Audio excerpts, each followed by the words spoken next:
Have you ever felt like you were being crushed under the weight of the world? Like everything that could possibly go wrong has gone wrong? Most of us have been there at some point, overwhelmed, anxious, depressed even. The truth is, life can be excruciatingly difficult at times.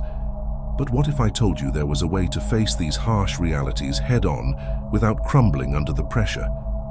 Well, there is. It's called Stoicism, and once you understand the core principles behind it, a huge weight will be lifted off your shoulders. You'll realize that so much of what causes us suffering is actually within our control, even if it doesn't feel that way. The path won't be easy. In fact, it will be very uncomfortable at times. But trust me, these Stoic secrets are powerful enough to leave you speechless. Secret number 1, you are responsible for your emotions. This first secret might sting a bit. According to the Stoics, we alone are responsible for how we feel emotionally about the things that happen to us. It's not the bad event itself that causes suffering, but our judgments and opinions about that event. Seems harsh, right? How can I control feeling devastated when a loved one passes away? Or angry when someone cuts me off in traffic? Well, the Stoics aren't saying we can't feel emotional at all, but we have a choice in how intensely and for how long those emotions linger. Take the example of a professional athlete losing a big game. While feeling initially disappointed is natural, it's the constant reliving, over-analyzing, and attaching their self-worth to the loss that causes ongoing anguish. A Stoic would feel the defeat, but then refocus their perspective to what is in their control, preparing even better for the next game. The defeat itself doesn't have to devastate them. Secret number 2. Negative visualization is a superpower. One of the most powerful and uncomfortable Stoic practices is called negative visualization. It involves vividly contemplating all the things you currently take for granted being taken away from you. Your home, possessions, relationships, even your abilities. It sounds depressing, but visualizing worst-case scenarios actually builds our resilience. It's emotional fireproofing. By accepting the possible impermanence of it all, we become grateful for what we have, rather than arrogantly assuming it will always be there. Wealthy traders in ancient Greece used to intentionally simulate the loss of their ships and cargo so they could prepare themselves mentally for such catastrophes. When one eventually did lose everything to a shipwreck, he responded with stoic calm, having faced that possibility head-on many times before. Secret number 3. You create your own prison. In his book Enchiridion, the former slave-turned-stoic Epictetus writes, "It is not the thing itself that affronts you, but your judgment about it, and this you have the power to avoid." Those words cut deep. They suggest that when we allow insults, inconveniences, or losses to bother us, we are voluntarily entering a prison of negativity created by our own mind. Think about it. When you get enraged at someone's rude comment, you haven't actually been harmed physically. The other person's poor behavior really has no power over you until you choose to react by feeling offended. By letting it provoke an intense reaction from you, you've allowed a perceived attack to create an actual disturbance within yourself. The rude person remains undisturbed, while you're the one feeling like a prisoner of negativity. Stoics advise separating your emotions from external events as much as possible. That's not denying reality, but refusing to be jerked around emotionally by things beyond your control. It's you who decides if the jail cell stays locked or not. Secret number 4. Pursuing virtue over pleasure. It is the peculiar gift of the greatest minds to press virtue to its utmost boundaries and to allow nothing to be impracticable. Seneca. That quote from Seneca the Younger gets to the heart of a very unpopular yet powerful Stoic ideal: the relentless pursuit of virtue over pleasure and material wealth. To a Stoic, living an ethical, self-disciplined life in accordance with reason and nature's laws is the highest good. In our modern pleasure-obsessed society, this notion seems crazy. We're conditioned to believe the purpose of life is maximizing fun, comfort, and riches. Work hard so you can spend money on nice things that make you feel good. Stoicism suggests the opposite, that true satisfaction comes from continual striving to perfect your character and live with moral fortitude. This doesn't mean a joyless monastic existence. The Stoics appreciated life's simple pleasures and bonds with loved ones immensely. They just didn't hoard possessions or indulge in excessive luxury, vices and hedonism, like so many do today. Personal values like self-control, courage, justice and humility were prioritized over temporary pleasures that ultimately fail to fulfill us. Secret number 5. Voluntary hardship builds resilience. Most of us go out of our way to avoid any kind of suffering or struggle. It's discomfort we dread, so we engineer convenience at every turn. While a comfortable life is certainly preferable, the Stoics believed that by intentionally exposing ourselves to manageable hardships, we inoculate ourselves against experiencing more severe difficulties down the road. It's the principle of hormesis. Short-term stresses in the right dosages actually make organisms tougher and more resilient over time. For example, the strategic imposition of small amounts of oxidative stress helps cells build antioxidant defenses that mitigate future oxidative damage. Similarly, the Stoics used voluntary spiritual hardships as mental training. Practices like periodically eating plain foods, doing physically demanding tasks, going outside in harsh weather underdressed, even visualizing the loss of loved ones, all were employed as psychological training exercises. It was preparation for when bigger misfortunes inevitably arrived, ensuring their minds were toughened rather than traumatized. Whereas most of us today are thrown into tailspins by even minor inconveniences. Secret number 6. The world owes you nothing.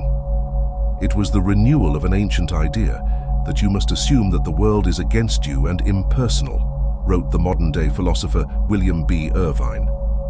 Embracing that harsh idea formed the backbone of Stoic psychological resilience.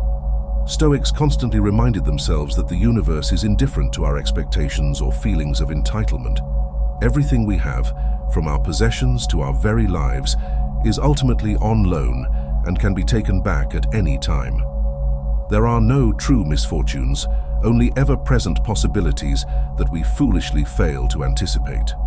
Loved ones die, homes are lost to natural disasters, companies go bankrupt, empires inevitably crumble. The unpleasant reality is that the world regularly doles out brutal cosmic repossessions, and the Stoics were mentally prepared for those inevitable misfortunes. Does this mindset sound depressing? It can certainly feel that way, especially compared to the relentless optimism often shoved down our throats today. But the Stoics didn't wallow in nihilism or pessimism. Instead, by resetting their expectation of the world owing them comfort, they felt liberated to make the most of whatever circumstances came their way, good or bad. No amount of railing against the universe would change its indifference anyway. Secret number 7. Self-denial is self-mastery. It is not that we have so little time, but that we lose so much. Life is long if you know how to use it. Seneca. According to the Stoics, far too many of us willingly squander the precious gift of life through lack of self-control, distractions, and misplaced priorities. Chasing wealth, status, physical pleasures, and idle amusements is really just a form of psychological slavery. True freedom and tranquility is found through intentional self-restraint and a user's mind that treats life's events impartially rather than craving or averse. In many ways, Stoicism advocates living a simplified, anti-materialistic lifestyle that values personal virtue and service to others over bodily gratification.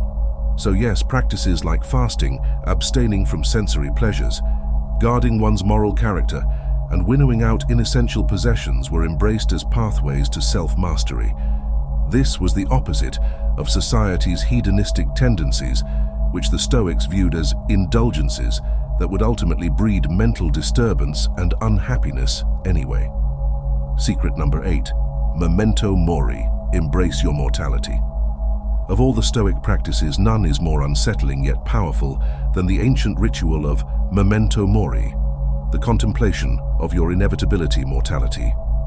Repeated reminders that you will die, and likely sooner than you think, were used as a means of highlighting the preciousness of each day and inspiring renewed purpose. The Stoics believed most people lived in semi-conscious spiritual slumber, deluding themselves that their lives would go on indefinitely. This caused them to procrastinate and take their limited time for granted, frittering it away on trivialities until the harshest wake-up call arrived: death. By constantly reminding themselves that each new day could be their last, the Stoics aim to live each moment with a profound sense of purpose, gratitude, and ethical resolve. It wasn't a macabre obsession, but a clarifying lens on what really mattered most while they still drew breath. Secret number 9: detachment and willing acceptance. The universe is change. Our life is what our thoughts make it. Marcus Aurelius. More so than any other philosophy, Stoicism emphasizes a profound detachment from external events, perceived good or bad circumstances, and even our deepest relationships. Why? Because by eliminating our unhealthy attachments to these things that are ultimately impermanent and beyond our control, we cultivate inner peace. When we treat loved ones, possessions, or accomplishments as ours in a permanent sense, we open ourselves up to guaranteed future suffering when those things inevitably change or disappear. Our clinging and emotional investment in them is what hurts us, not their eventual absence itself. Instead, Stoics aim to make peace with the ephemeral nature of everything by contemplating loss in advance. Imagine your business failing, your house burning down, your friends leaving you, and you'll experience them with calm acceptance when they do happen someday. Pre-willing ourselves to let go of attachments and treat everything as on loan, paradoxically, allows us to enjoy life more fully in the present. It's incredibly difficult advice to swallow, much less put into practice. The idea of cultivating detachment from your most cherished relationships or treasured pursuits sounds incredibly bleak, but seen through a Stoic lens, it's a form of enlightened burden shedding that liberates us from excessive sources of anxiety and despair. Not easy, but powerful stuff. Secret number 10: living according to nature's laws. Here is a rule to remember in future when anything tempts you to feel bitter. Not, "This is a misfortune," but, "To bear this with resignation is good fortune." Marcus Aurelius. At the heart of Stoicism is the notion of living in accordance with nature's reason and universal laws, rather than vainly railing against them like spoiled children. When obstacles or misfortunes enter our lives, most of us automatically judge them as intolerable burdens or unfair tragedies. To the Stoic, these apparent setbacks are merely nature's course unfolding neutrally, providing opportunities for virtue in our willing acceptance of them. The metaphor often used was that of a dog leashed to a cart full of possessions and comforts. When the cart stops suddenly, the disobedient dog irrationally pulls and strains against the leash, causing itself suffering for no gain. But the Stoic dog lying calmly in the cart doesn't resist or agitate itself over the interruption in travel. It remains tranquil, observing the situation impassively and prepared to move on whenever the cart does. This deeply contrarian principle of not mentally fighting against the physical realities around us is perhaps Stoicism's most powerfully liberating secret. It urges us to release our egotistical demands that the universe follow our preferred plan, and instead cheerfully work with the forces of nature in their current state. Not resisting what is becomes freedom itself. To modern ears, that idea can sound like a call for resignation and total inertia. But the Stoics weren't advocating blind acceptance of injustice or never striving to improve one's circumstances at all. We're simply urged to act with humble virtue within the limits of the possible, not wage futile tantrums against the inevitable unfolding of the cosmos. Living in lockstep with nature and reason is living well. That's a tough pill to swallow, but you'll thank me later.